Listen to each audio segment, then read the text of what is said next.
Patrick préside une association dynamique. Je pense que c'est un peu dans cet esprit-là qu'il va nous faire la conférence pour dire que c'est encore en continu. Je voulais parler de toi un peu. C'est vrai qu'on ne te présente plus. Tu as été enseignant-chercheur sur des questions professionnelles. Tu as cherché à comprendre comment les gens apprennent dans et par le travail. Je t'ai demandé, Patrick, quelles sont tes publications qui ne sont pas assez citées selon toi. Voilà. Parce que quand on écrit des textes, parfois on voit que ceux qui sont cités, ce n'est pas forcément ceux dont on est les plus fiers. Et puis d'autres qui nous ont donné du mal et où on se dit peut-être qu'ils pourraient être sympas à lire et à travailler, le sont moins. Donc je suis allée chercher à la bibliothèque ces 3 textes que tu m'as dit. Effectivement, il y en a un, on l'a même pas à la bibliothèque ici. Donc tu avais tout à fait raison, qui est un peu passé sous les radars. Alors c'est celui avec l'ouvrage de Durand, Les techniques du corps. Un autre que tu trouves qui n'est pas assez cité, donc c'est dans l'éducation permanente. Je ne sais pas si Joris est par là. Non, pas encore arrivé. Monsieur Thévenaz. Donc voilà, donc je le cite, s'écarter du travail pour mieux l'apprendre, de la bonne lecture. Et l'ouvrage avec Armelle Lenné, Apprendre à travailler avec le vivant. Alors celui-là par contre à la bibliothèque, il est sorti très souvent, très abîmé, très lu, effectivement parce qu'il fait le pont entre le vivant, qui est à l'œuvre aussi dans les formations de l'enseignement agricole, et la formation, la didactique professionnelle. Voilà, je veux dire quand même un peu plus de choses sur toi pour dire que tu as été en France assez décisif aussi dans... tu as été expert pour les AFEST par exemple, travaillé avec les OPCO. Bon, peut-être ça ne parle pas à tout le monde, ça, mais c'est des lieux où des choses importantes sont décidées pour la formation professionnelle. Travailler avec des régions aussi. Et voilà, bon, peut-être sur le plan théorique, tu pourras parler de tes accointances piagétiennes ou pas, vygotskiennes. Je te laisse faire.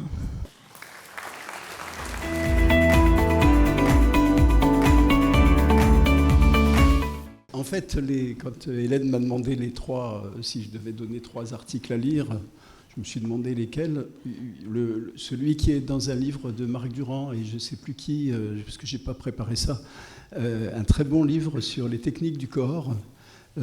Pourquoi j'ai proposé l'article que j'avais écrit là? Parce que parfois on dit que la didactique professionnelle ne se serait pas intéressée au corps, ce qui est totalement faux. Et j'avais essayé d'écrire un article qui montrait comment la didactique professionnelle pense le corps, et je l'avais mis dans ce livre, donc j'ai contribué à ce livre de cette manière. Le apprendre à travailler avec le vivant, ça dit quelque chose, c'est un rapport avec ce que je raconte, sinon j'en parlerai pas. Apprendre à travailler avec le vivant, on s'est fait un peu l'illusion qu'on allait participer au changement écologique et agroécologique qui s'est effondré ces dernières années. Mais l'intérêt là-dedans, c'était de montrer, en parler aujourd'hui, c'est dire c'est une des étapes d'élargissement de la didactique professionnelle à ce qu'on a appelé des nouvelles classes de situation, c'est-à-dire des nouveaux métiers, des nouvelles questions qui ont jalonné l'histoire de la didactique professionnelle, souvent par élargissement, parfois approfondissement, mais beaucoup par élargissement des champs qu'on a occupés. Et puis le dernier, dans l'éducation permanente, c'est parce que c'est peut-être celui où je suis revenu le plus sur 2 questions, et qui ont à voir aussi avec ce que je vais raconter. C'est premièrement, pas trop fétichiser le travail dans ses capacités apprenantes. Certainement, on peut apprendre par le travail, c'était même une des bases de la didactique professionnelle, mais ce que j'ajoute toujours, c'est à certaines conditions, parce qu'il n'est pas apprenant comme ça, ou comme l'expérience serait apprenante par essence. Non, c'est à certaines conditions, et notamment à certaines conditions formatives ou pas. Et puis, ça me permettait de réintégrer une question qui a été, et je vais le reprendre un petit peu après aussi, qu'on a mis longtemps à prendre, à empoigner, à reprendre. C'est la question de l'apprentissage. C'est-à-dire que la didactique professionnelle doit profondément travailler les processus d'apprentissage, on va dire les activités d'apprentissage, et leur multiplicité pour pouvoir jouer son rôle, et on ne peut pas faire de didactique professionnelle sans ça. Donc ça me permet d'embrayer un petit peu là-dessus. Alors, je dirais, je fais une conférence qui m'a donné beaucoup de mal, parce que c'est aussi une conférence qui a à voir avec le groupe de travail RPDP, la petite douzaine de personnes qui a bien voulu, à partir du dernier colloque, essayer de faire vivre notre association et donc de faire vivre la didactique professionnelle. Et on a essayé de remettre en question un certain nombre de choses qui ont à voir avec la didactique professionnelle pour assurer peut-être sa vie, sa survie dans le futur. Là aussi, je vais revenir là-dessus. Donc la conférence, c'est héritage, défis, remise sur le métier de la didactique professionnelle, perspective, et tout ça, je dirais, un petit peu au nom du groupe de travail. Et puis, faire de la didactique professionnelle, je pense que c'est important. Alain Savoyant se moquait souvent en disant nous, on est des didacticiens professionnels et on travaille. Voilà, il y a plusieurs sens. Et faire de la didactique professionnelle, je crois que c'était l'esprit de Gérard Vergniaud, celui de Pierre Pastré, le mien. On ne fait pas des didactiques professionnelles pour elles-mêmes, on fait de la didactique professionnelle d'une manière pragmatique. C'est-à-dire pour répondre à des tâches, des questions, des problèmes, des évolutions de la formation professionnelle, de l'enseignement professionnel. Et c'est important à rappeler pour éviter, comme dans certains cas ou dans certains domaines, où je dirais parfois la science ou la discipline travaille un petit peu pour elle-même sans trop se préoccuper des finalisations et des finalités. C'est important de rappeler ces choses-là. Alors, donc à l'occasion des 30 ans de la didactique professionnelle, c'est en 2022, donc un petit groupe de ceux qui étaient attachés à faire vivre cette association a entamé une sorte de remise sur le métier, de remise en question, de remise à l'épreuve de la didactique professionnelle, en se disant, on a 30 ans, qu'est-ce que la didactique professionnelle a encore à apporter ? Ses intentions, ses concepts, ses méthodes sont-ils encore à même d'aider à répondre aux tâches, aux questions, aux défis de la formation professionnelle, de l'éducation et des nouveaux défis ou des futurs défis, pour autant qu'on puisse savoir ce qu'ils seront. Et ça, c'était important, et moi j'y tenais beaucoup parce qu'il me semble qu'on court toujours le risque du dogmatisme, le risque de l'immobilisme, c'est-à-dire de répéter et d'affirmer des vérités et de penser que le courant qu'on a construit, auquel on appartient, est valable, est vrai pour l'éternité, valide pour l'éternité, et qu'il est évidemment meilleur que les courants concurrents qui sont nombreux. Je me souviens d'une mauvaise... un mauvais truc à un moment donné, avec 2 ou 3... figure de courant assez proche de l'analyse de l'activité, à qui j'avais demandé qu'on écrive un numéro d'éducation permanente à plusieurs, de manière à montrer en quoi il y avait des dérives de clinique de l'activité, de la didactique professionnelle, où ça devenait un peu des dogmes et des applications. Et malheureusement, les autres figures de ces courants n'ont pas voulu remettre en jeu leur discipline pour s'adresser à Urbi et Orbi, comme on dit, c'est-à-dire s'adresser au monde, pour dire, voilà, attention, parce qu'on fait des choses, on propose des choses, mais elles sont là aussi pour être mises en question, pour être soumises à l'épreuve de la pratique, soumises à l'épreuve pas seulement des protocoles scientifiques, mais aussi de la pratique. Il y a eu, il y a une trentaine d'années, un cahier, je crois que ça s'appelle Livre blanc, des sciences de l'éducation, qui m'avait paru très très intéressant, où il était souligné que les sciences de l'éducation ont en tant que sciences de la pratique, ont 2 modes de validation. Le premier, c'est les protocoles scientifiques, et l'échange et l'évaluation par les pairs, bien sûr, mais c'est aussi le fait que les praticiens ceux qui travaillent à partir de ce que la science a pu produire, arrivent à en faire, quels résultats ils obtiennent ou pas, en quoi ça les aide ou les embarrasse. Et je pense que dans nos fonctions, à la fois de chercheurs, mais aussi d'intervenants, d'enseignants, on a à se poser ce genre de questions. Donc c'est vraiment le fil conducteur de mon intervention d'aujourd'hui et du travail qu'on conduit avec un petit groupe qui peut s'étendre. Et on serait heureux d'accueillir d'autres personnes qui veulent contribuer à ça dans les prochains mois et les prochaines années. Bon, alors on dispose d'un héritage. C'est évident, hein, les deux principales figures, c'est Pierre Pastré et Gérard Vergniaud. Hein, tout le monde le connaît, on va pas rappeler ça. Comme disait Gérard Vergniaud, ça mérite de relire les anciens. Et lui, il amenait, je l'ai vu, et certains l'ont peut-être vu aussi, apporter des livres de Piaget et de Vygotsky, et puis de taper dessus en disant il faut lire et relire les anciens, parce qu'ils peuvent nous apporter beaucoup de choses. Et je pense qu'il faut lire et relire les anciens de la didactique professionnelle et les anciens des anciens de la didactique professionnelle, c'est-à-dire un peu les auteurs, et y prendre un héritage.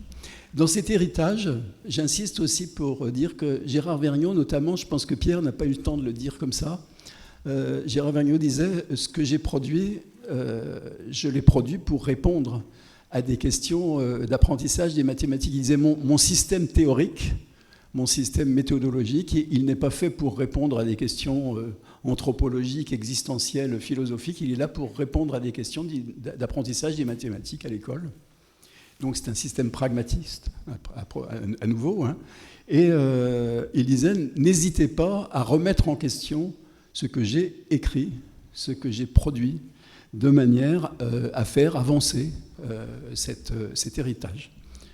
Là aussi, c'est un peu un appel, hein, en disant, tous, si vous êtes là, vous vous intéressez de près ou de loin à la didactique professionnelle, et je pense qu'on a à s'interroger sur cet héritage. Et alors, avec le petit groupe, parmi lesquels de jeunes chercheurs, j'en vois ici présents évidemment, je me suis aperçu que l'héritage n'était pas si bien connu que ça. D'une part, il n'était pas... on avait notamment, et ça dira beaucoup de choses aux didacticiens, oublié les conditions de l'élaboration du corpus théorique et méthodologique.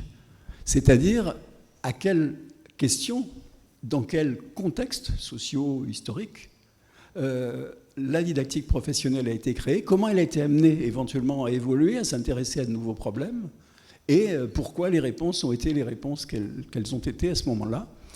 Et j'ai vu que quand je racontais cette histoire, étant plus vieux maintenant de la troupe, il y avait beaucoup d'intérêt à essayer de comprendre comment, par exemple, Pierre Pastré, quand il a écrit sa thèse, ce qu'il n'a très peu dit par la suite, comment, lui, il était pris à un moment donné dans un contexte historique qui disait, au fond, on veut essayer de développer les capacités de raisonnement, notamment des professionnels ou des publics de bas niveau de qualification, et plutôt que de le faire par des méthodes générales, on va le faire à partir du travail, en disant, il y a un potentiel dans le travail, il y a un potentiel de développement, il y a un potentiel d'apprentissage et de développement. Et pour Pierre, le développement, ce n'était pas la peine d'en faire une dissertation philosophique, c'était tout simplement que les gens apprennent certaines choses qui leur permettaient d'élever leur niveau de raisonnement, d'élargir plus ou moins, selon le travail,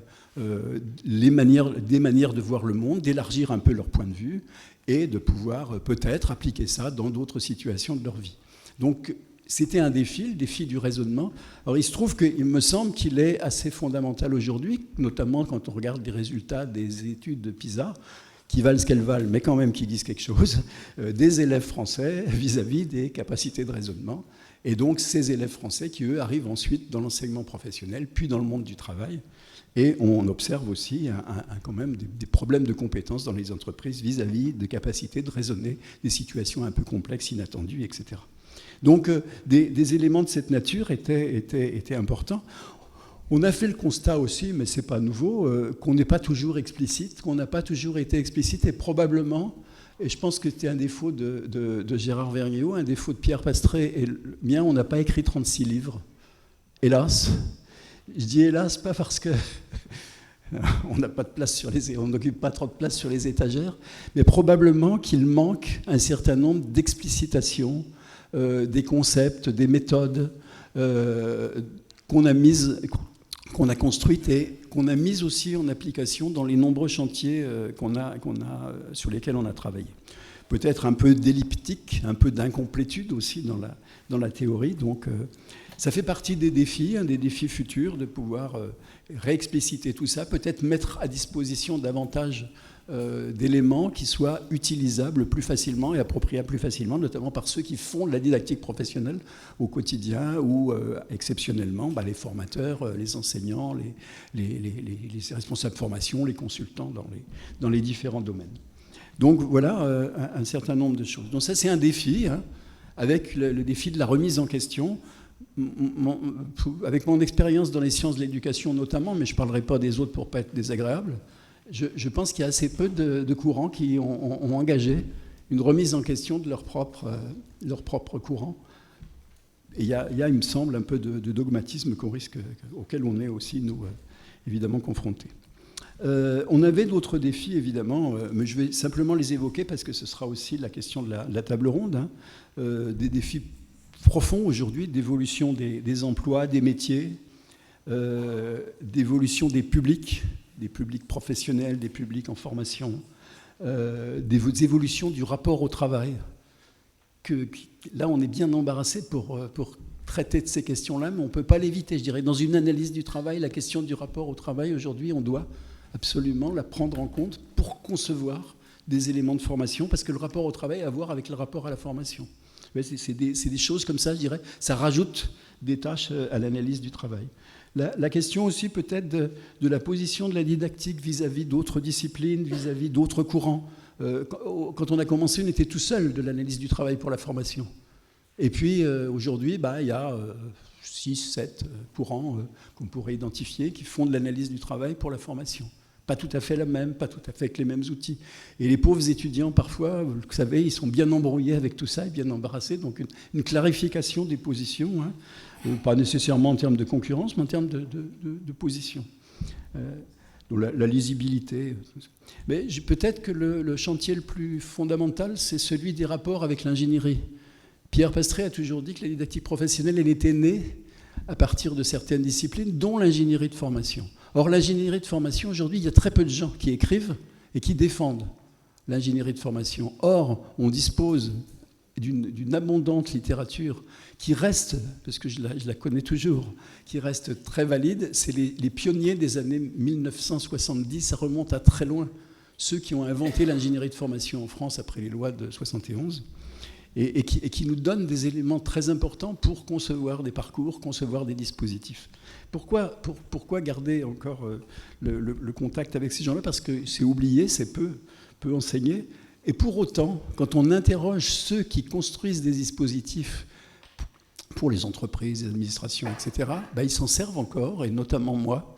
Et nous n'en avons pas toujours suffisamment montré comment nous utilisons ces méthodes-là dans une démarche de didactique professionnelle et comment elles sont totalement indispensables pour pouvoir mener à bien nos projets. La question des affects, on l'avait évoqué un peu dans le dernier colloque. Qu'est-ce qu'on fait des affects ? Voilà, je poserai simplement la question, je ne vais pas en parler davantage. Et puis la question du corps, qui n'a peut-être pas été suffisamment explicitée, même si elle était exactement présente dès l'origine dans les questions didactiques professionnelles, avec peut-être juste une sorte d'obstacle épistémologique qui est lié au fait qu'en insistant sur la conceptualisation, en insistant sur le cognitif et le concept, les raisonnements, on pouvait donner à penser que les questions du corps, de l'apprentissage du geste, de l'apprentissage de l'exécution de l'action, de la réalisation de l'action, des prises d'informations, étaient un peu secondaires, ce qui n'est pas le cas. Et là aussi, je pense que ça vaut le coup de réaffirmer. Donc, comme je disais tout à l'heure, ce qui nous autorise à ça, pour moi, c'est d'abord Gérard Vergniaud, en disant on ne crée pas de dogme, on remet les concepts, les méthodes sur le métier.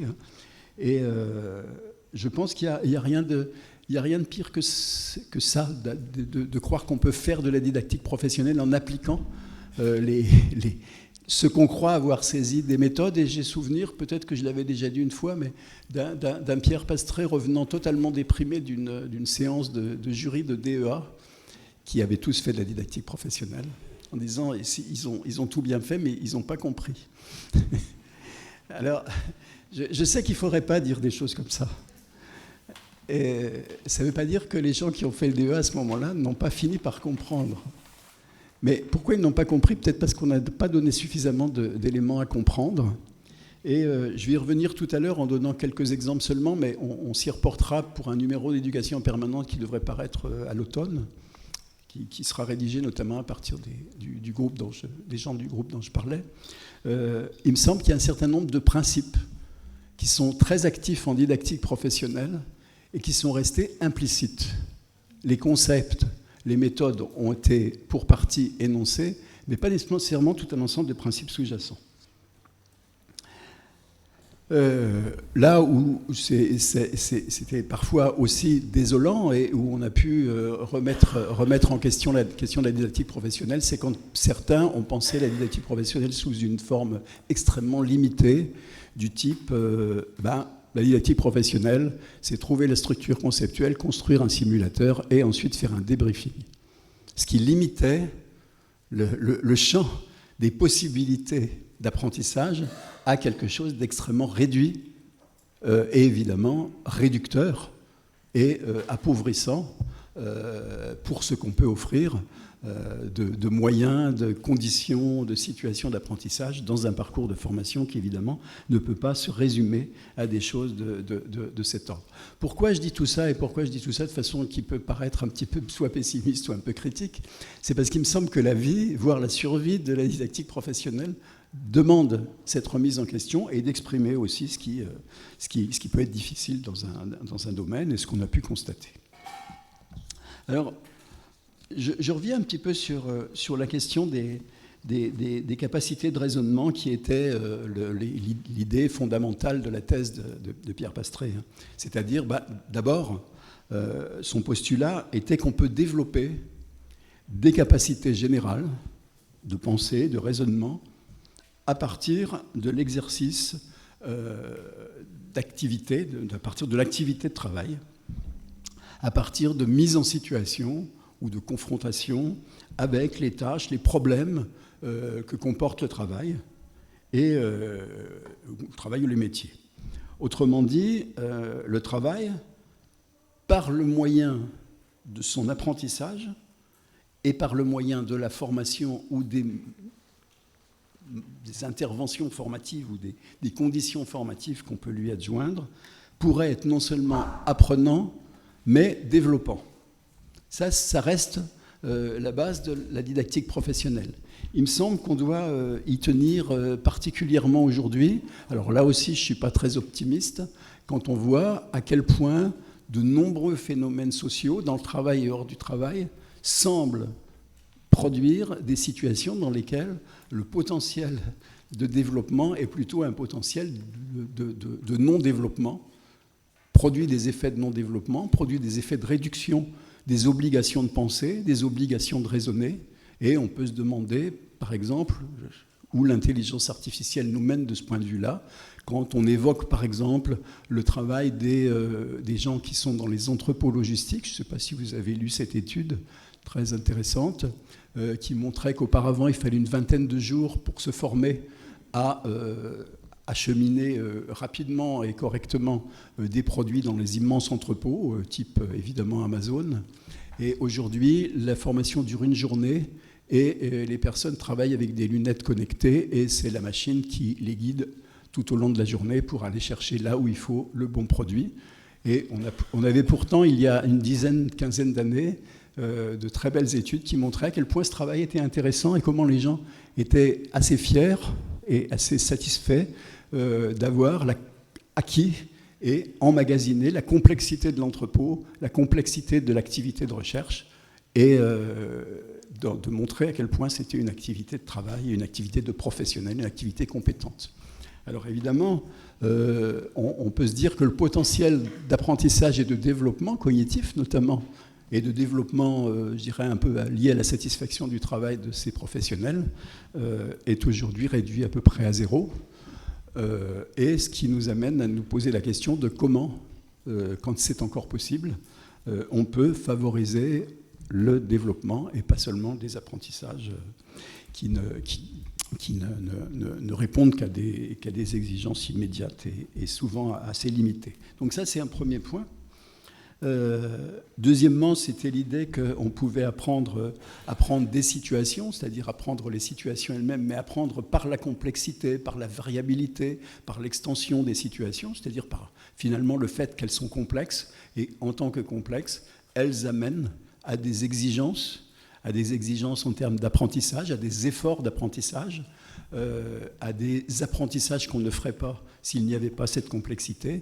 Et en quoi la didactique intervenait là-dedans, c'était précisément de mettre en évidence et de faire travailler la complexité elle-même, de faire travailler la variabilité, de faire travailler la diversité, de faire travailler les exigences de raisonnement pour amener des personnes à aller au-delà de ce qu'elles auraient appris par elles-mêmes dans une pure confrontation avec ces situations-là. Donc cet élément-là de la didactique professionnelle est important, hein, et comme je disais tout à l'heure, le travail par lui-même peut être évidemment apprenant. Le travail par lui-même enrichi par la formation peut être apprenant et développant d'une manière bien plus intéressante. Comme je pense que j'ai pris pas mal de temps, je vais aller un petit peu plus vite sur ces points-là. Il y avait pas mal d'éléments qu'on retrouve en didactique professionnelle qui n'ont peut-être pas été mis en évidence de cette manière, hein. Comme je viens de le dire, la génération, la construction, l'élaboration d'activités exigeantes. On sait que, et Pierre Pastré disait souvent, c'est piloter devant son avion, mais c'est aussi aller au-delà, comme disait Vygotsky, de ce qu'on sait et de ce qu'on sait faire pour pouvoir avancer dans l'apprentissage et le développement. Deuxièmement, les activités de diagnostic, les activités de pronostic sont le travail sur les inférences. Le travail sur les inférences sur lequel Gérard Vergniaud a dit peu de choses. Il a noté les inférences dans le schème, mais n'a jamais beaucoup expliqué ce que c'était au fond, alors que c'est la base du raisonnement depuis ce qu'on sait de la logique des Grecs. Hein. Et cette notion d'inférence, par exemple, mériterait d'être davantage développée. Les réflexions et les réflexivités. La réflexivité, elle n'est pas seulement, comme disait Gérard Vergniaud, après coup. C'est pas seulement du débriefing. La réflexivité, elle se fait avant, elle se fait pendant. Et elle se fait après. Rien de plus formateur que de se poser la question de quelle est la situation, quels sont les indices que je perçois, quelle interprétation je fais, quelle action je construis ou je vais construire, à quelle activité de contrôle je vais mener pendant mon action.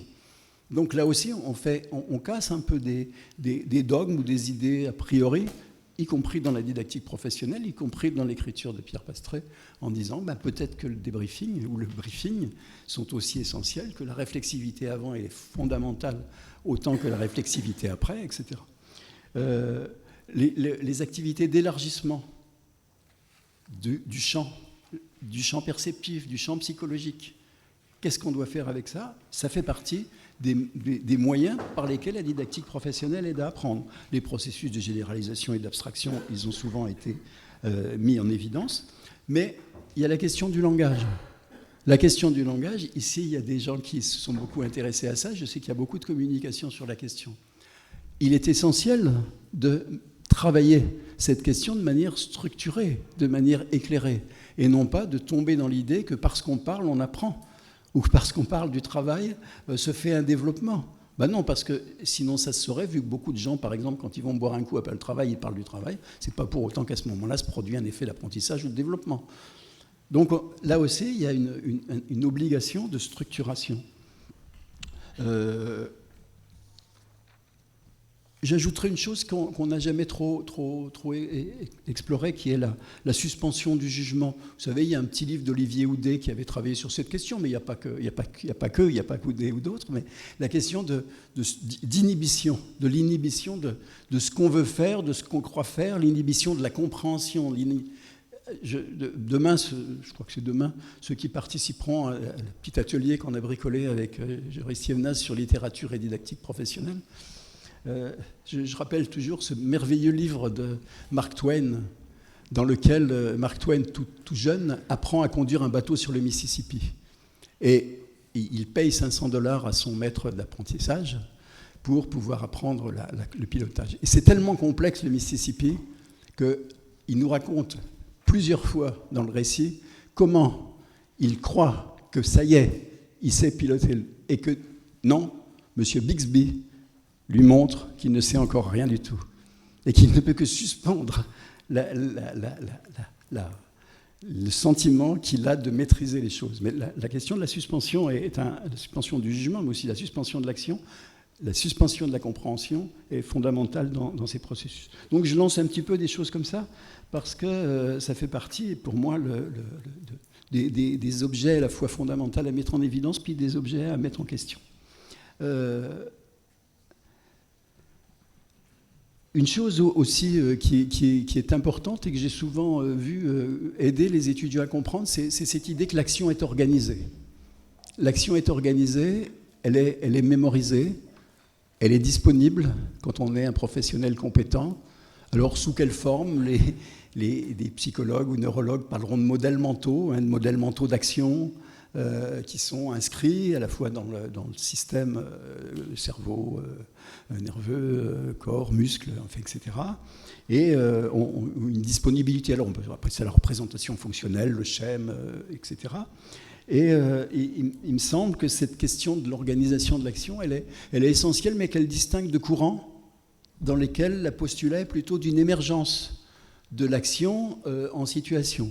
Je pense que ça a quand même des conséquences pratiques, ces différences-là, des différences d'approche qui ont des conséquences pratiques, et notamment de l'importance qu'on peut accorder à la mémorisation, à l'entraînement, à l'inscription des apprentissages dans le corps, bien sûr, le corps étant aussi le cerveau, etc.,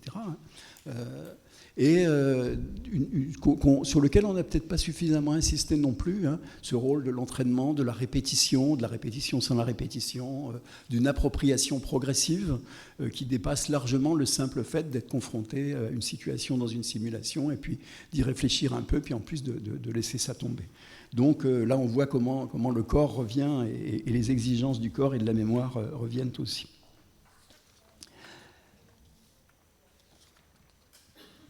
Si j'ai utilisé modèle d'action, modèle mental, représentation, schème, c'est dans l'idée que probablement on devrait se satisfaire parfois de l'idée qu'il existe, même si on sait bien que les synonymes n'existent jamais, ne sont jamais totalement synonymes, qu'il y a toujours des nuances, mais il me semble qu'on devrait se dire que finalement, quand on a compris qu'une représentation fonctionnelle, une représentation pour l'action, un schème, un modèle mental d'action sont à peu près synonymes, ça nous aide à lire et à comprendre un certain nombre d'apports. Et de la même façon, peut-être est-il utile de dire qu'un concept en acte et un concept pragmatique, on peut considérer que c'est la même chose, même s'il pourrait y avoir de micro-nuances qui intéressent quelques séminaires de recherche, mais que pour les praticiens et pour faire de la didactique professionnelle, l'idée serait absolument suffisante de dire que tout ça, finalement, c'est à peu près les mêmes éléments. Et quand je dis tout ça, c'est pas non plus pour m'éloigner, mais pour essayer de préciser, de simplifier le champ qui me paraît parfois une tâche aussi à réaliser. Et peut-être y aurait-il cette illusion qu'aujourd'hui, les tenants des autres groupes de recherche seraient prêts à faire un séminaire commun un jour pour préciser ce qui nous rapproche et préciser quelques points qui nous distinguent et montrer à ceux qui peuvent utiliser ces théories et ces méthodes qu'il y a moyen de s'entendre et il y a parfois moyen de diverger et de ne pas s'entendre, mais qu'au moins ce soit éclairé, que ce soit un petit peu plus clair. Je voudrais quand même donner mon défi actuel. Alors mon défi actuel, il pourrait répondre un petit peu aux collègues qui parlaient de l'économie tout à l'heure, parce que, et de manière positive, en allant dans son sens, hein, bien sûr, c'est qu'il me semble qu'aujourd'hui, on peut guère ignorer qu'on a un problème de compétences. On a un problème de compétences que les entreprises, en France, mais pas seulement, énoncent. Hein, ils ont des difficultés à trouver des gens qui veulent bien travailler. Ça, c'est le premier point. Puis deuxièmement, ils ont besoin et ils ont des difficultés à trouver des gens qui ont un niveau de compétence suffisant. J'avais travaillé, c'est ma dernière recherche vraiment organisée dans le secteur de l'automobile, hein, avec l'ANFA sur le métier de carrossier. Un métier complexe, un métier bien payé, un métier riche en soi. Et il me semble que la question du niveau de compétence nous intéresse et que c'est un défi pour la didactique professionnelle et la formation professionnelle que de répondre à la question du besoin de compétences. Alors je voudrais tout de suite, parce qu'on risque toujours d'être accusé, de dire que ce n'est pas seulement une question de donner des travailleurs aux entreprises, c'est une question de confiance et de stabilité sociale. La première question, dit quelqu'un, quand il arrive dans un immeuble, un quartier, un village, c'est est-ce que tu connais un médecin compétent? Alors aujourd'hui, déjà, si on connaît un médecin, c'est formidable, mais si on demande un plombier, c'est pas seulement qu'il n'y en a pas, c'est lequel tu me conseilles? Si on demande un artisan, partout se pose la question de la compétence au quotidien. Et quand il y a des déficits de compétences dans certains domaines, et par exemple pour s'occuper des enfants, s'occuper des personnes âgées, il y a quand même un foutu déficit de compétences, pas simplement un déficit de présence.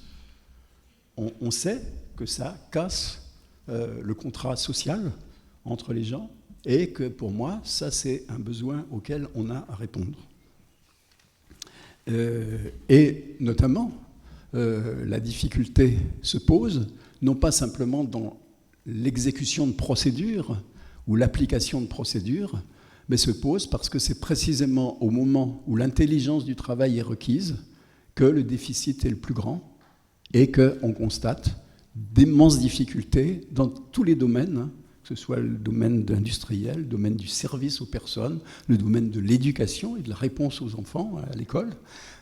On a un immense déficit là-dessus. Il me semble que la didactique professionnelle, d'une part, par l'importance qu'elle accorde à la compréhension du travail tel qu'il est, tel qu'il peut se faire, mais surtout de l'importance qu'elle accorde au fait que le travail n'est pas application de procédure, n'est pas simplement exécution de l'action, mais sollicite toujours la pensée, et une pensée organisée, et une pensée conceptualisée, est à même de contribuer un petit peu à quelque chose qui irait dans le sens d'un développement des compétences en France. Je parle de la France, je n'ose pas trop parler des autres pays puisque je ne connais pas leur situation de ce point de vue-là, pas suffisamment bien en tous les cas, et de pouvoir contribuer, donc la didactique professionnelle, pouvoir contribuer à ça à partir de son bagage théorique, mais surtout de ses principes, et de certains principes que j'ai réévoqués tout à l'heure.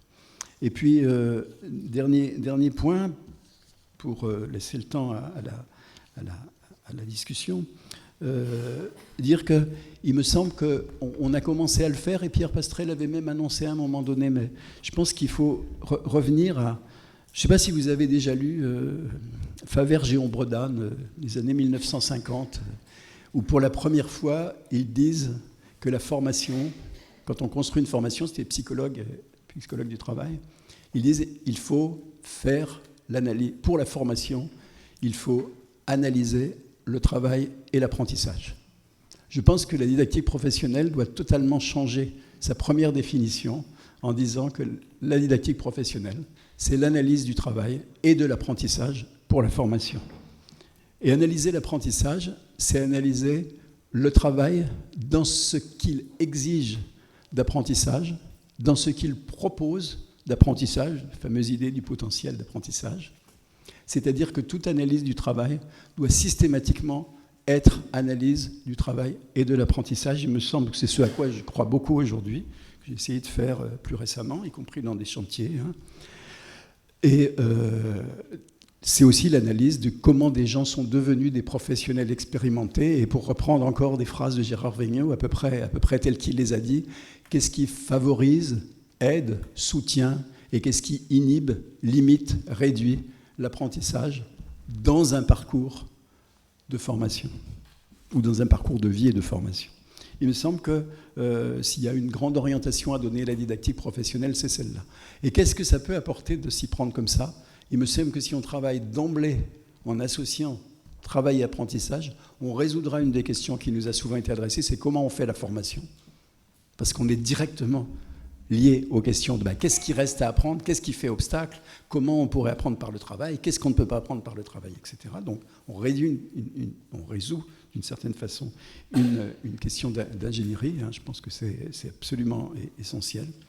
Et il me semble qu'on participe aussi à ce mouvement vers une peut-être petite amélioration de l'apprentissage et du développement professionnel qui permettrait d'améliorer et de soutenir le développement des compétences dans toutes les classes de métiers où le problème se pose, et le problème se pose à peu près partout. Voilà, j'espère que je n'ai pas été trop pessimiste ni trop déstabilisant, que c'était à peu près compréhensible. Je vous remercie de ne pas être sorti de la salle pour aller boire un café avant que j'ai fini. Merci.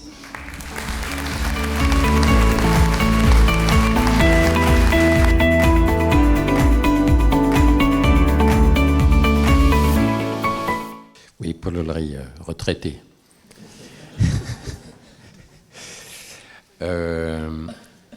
Patrick, tu as travaillé avec des gens de la DGEFP à un moment donné pour travailler sur les AFEST.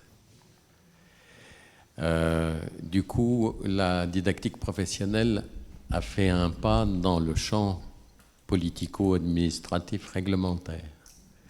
Est-ce que tu penses que c'est un défi qui mérite d'être poursuivi?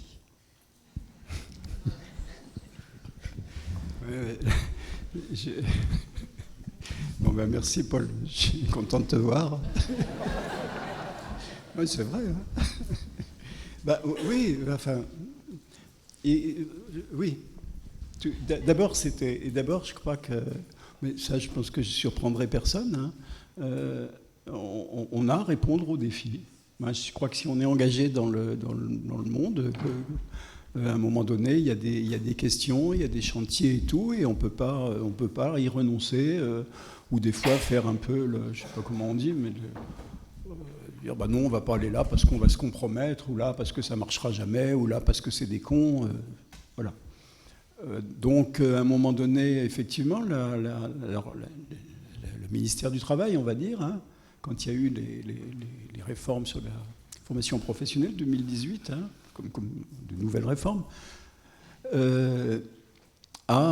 c'est d'inspirer de la didactique professionnelle pour construire le dispositif AFEST, c'est-à-dire redéfinir qu'est-ce que c'est qu'une action de formation, une nouvelle action de formation en situation de travail. Et dans le droit français, action de formation, c'est un terme juridique. Donc effectivement, on voit bien comment la didactique professionnelle, à un moment, a été prise. Alors, premièrement, ça a été fait à la fois... En fait, on ne nous a pas demandé, je ne me rappelle pas que quelqu'un ait été vraiment sollicité au moment d'élaborer complètement le dispositif, même si j'avais participé avec Anne aussi, Anne-Lise, avec Anne-Lise au groupe d'experts. Mais à un moment donné, ce qu'on écrit ou ce qu'on dit, ça part et puis c'est mis en place. Alors peut-être que ce à quoi tu veux faire allusion, parce que sinon c'est des discours d'expert à expert, c'est au fait que le modèle de l'analyse de la FEST, c'est quoi? C'est la mise en situation de travail, avec plus ou moins un tutorat, et puis la mise en situation de travail, pour être considérée comme une action de formation, doit obligatoirement être suivie d'une séance ou de plusieurs séances de débriefing, disons, d'analyse réflexive. Alors c'est vrai que c'est complètement en désaccord avec ce que j'ai raconté tout à l'heure.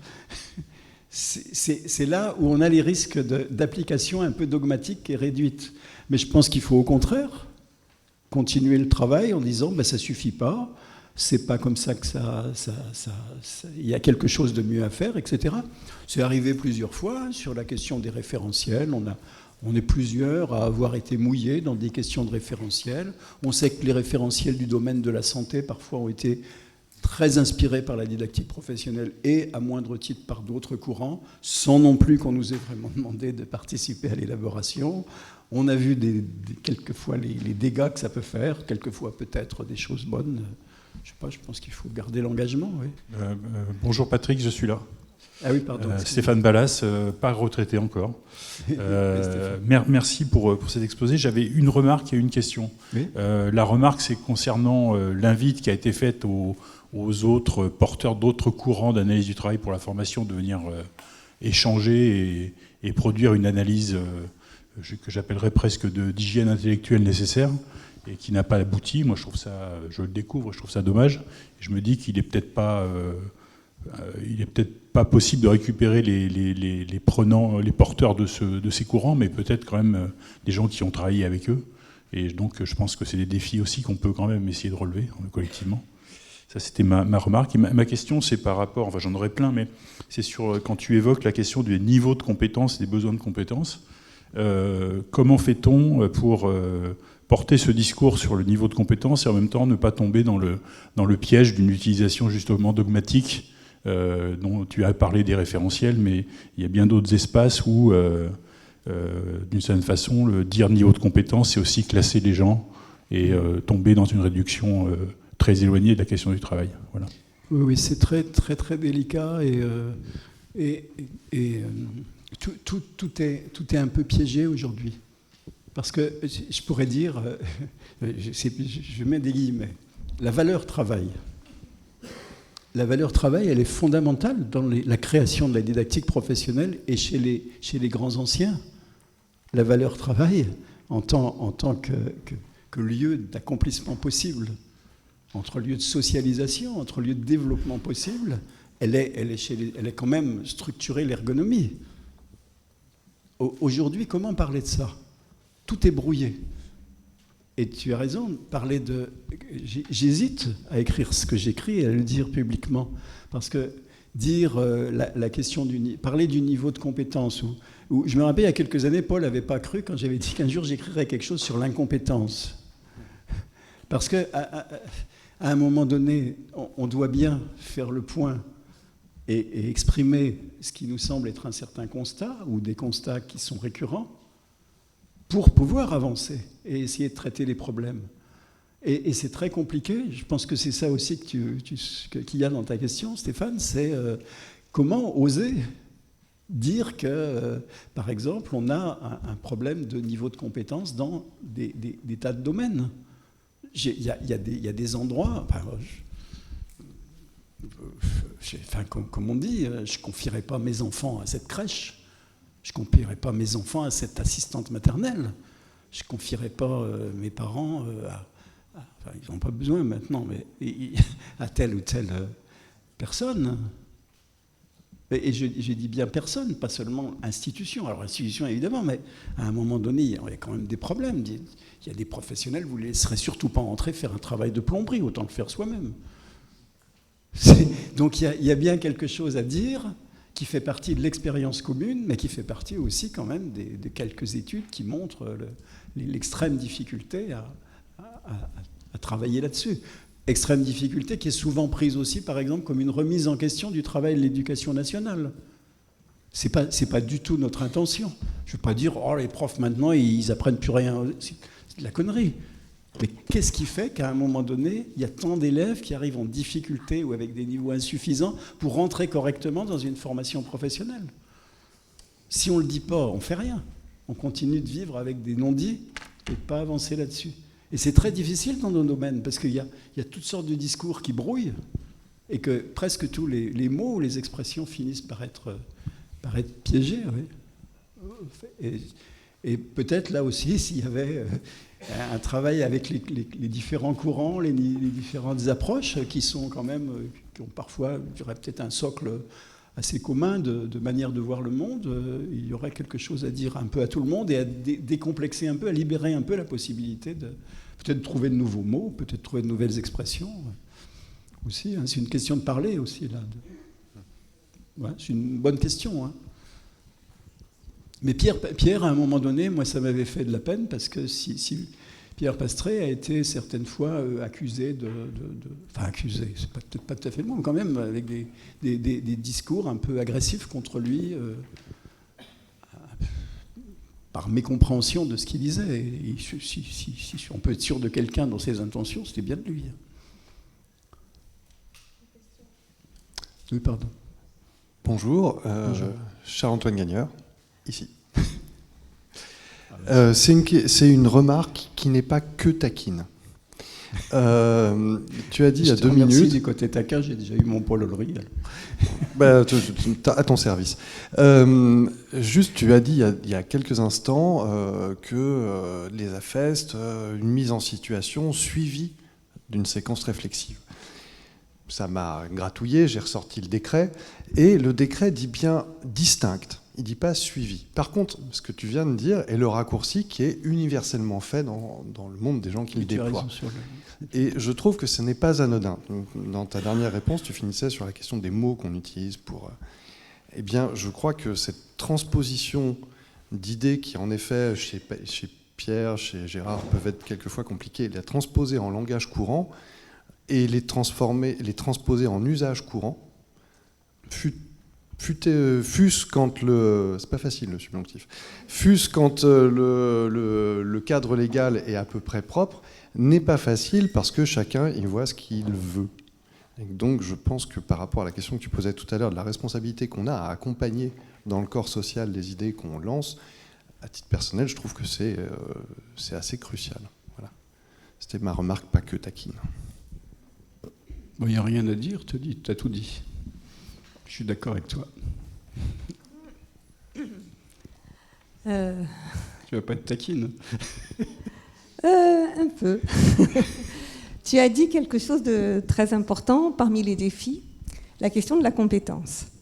Je ne peux pas ne pas penser au texte de Marc-Antoine Estrade qui disait qu'il n'y avait pas d'emploi en tension, qu'il y avait des problèmes d'organisation dans lesquels les emplois se trouvaient. Et donc, on sait très bien que selon les organisations où ces emplois se trouvent, les personnes y restent et y développent des compétences et un certain nombre de savoirs, et d'autres fuient parce que ça ne va pas. Du coup, ma question est, est-ce que la didactique professionnelle, dans ces défis actuels, n'aurait-elle pas à se pencher sur les questions d'organisation du travail, en plus de celles de l'apprentissage ?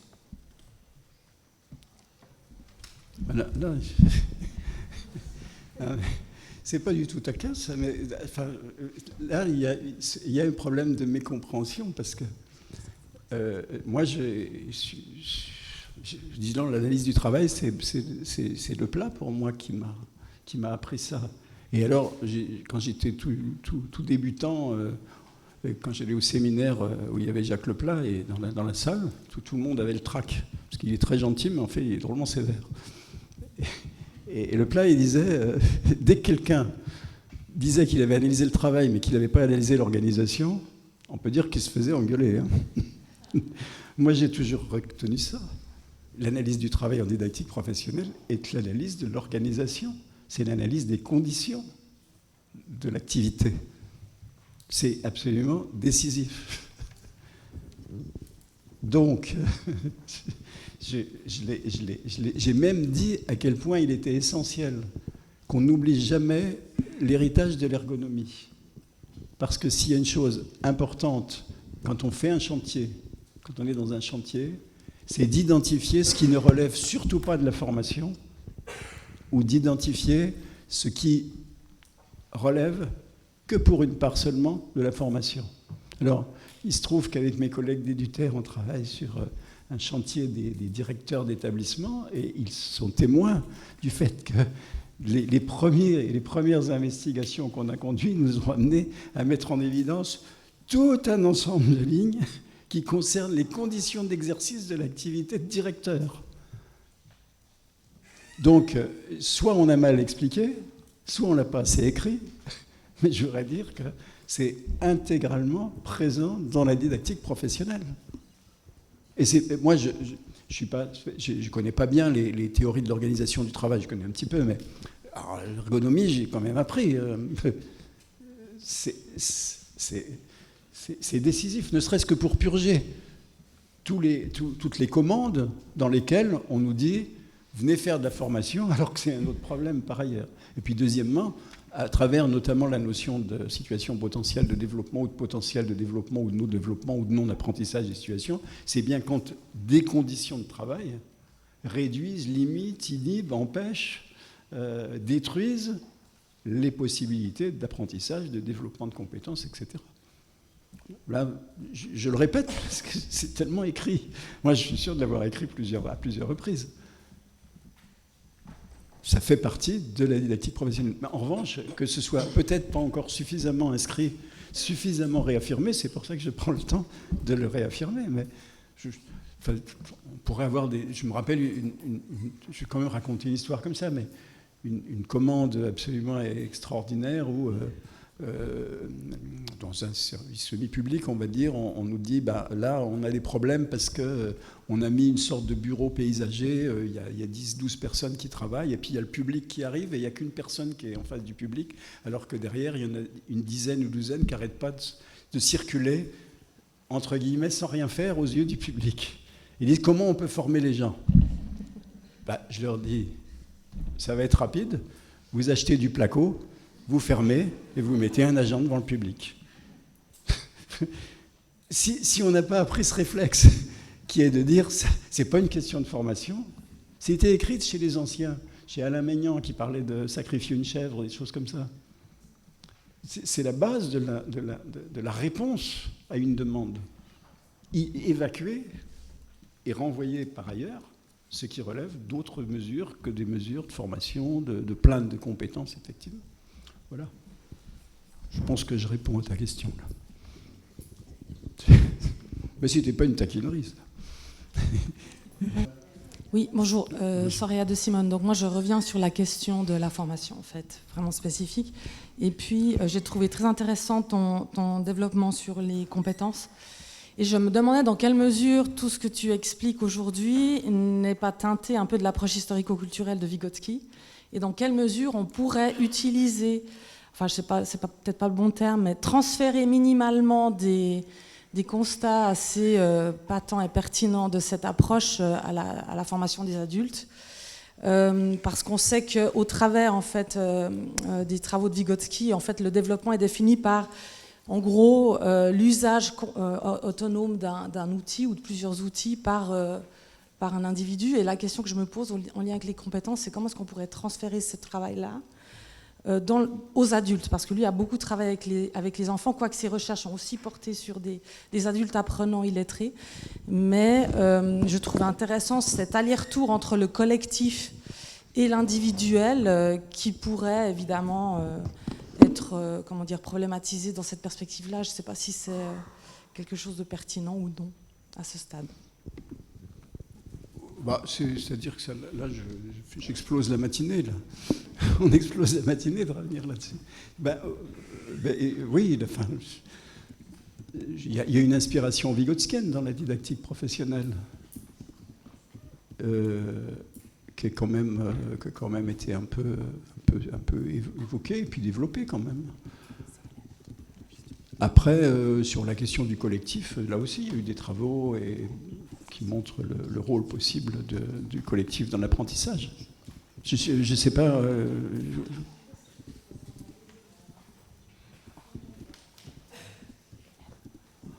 tout le monde n'est pas nécessairement dans cette perspective-là. Il y a pas, on pourrait dire, il n'y a pas tout à fait une didactique professionnelle. Il y a des variations dans les approches des didactiques professionnelles.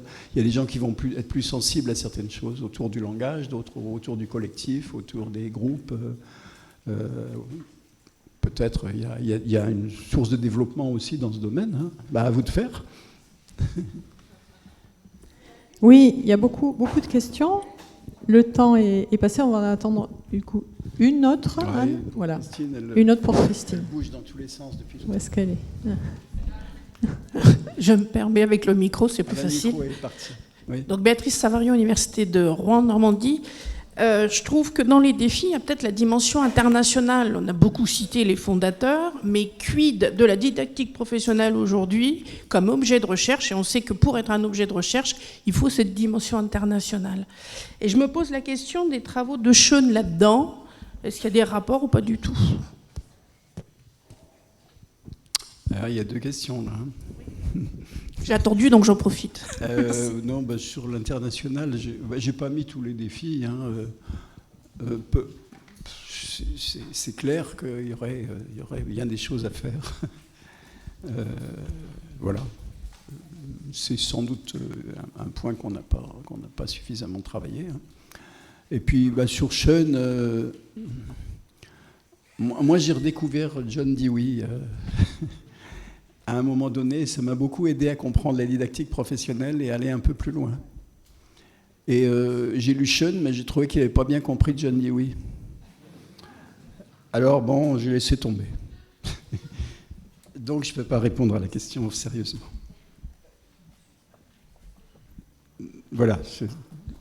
Mais c'est par ignorance sans doute. C'est brutal, mais c'est comme ça. Merci pour cette première session.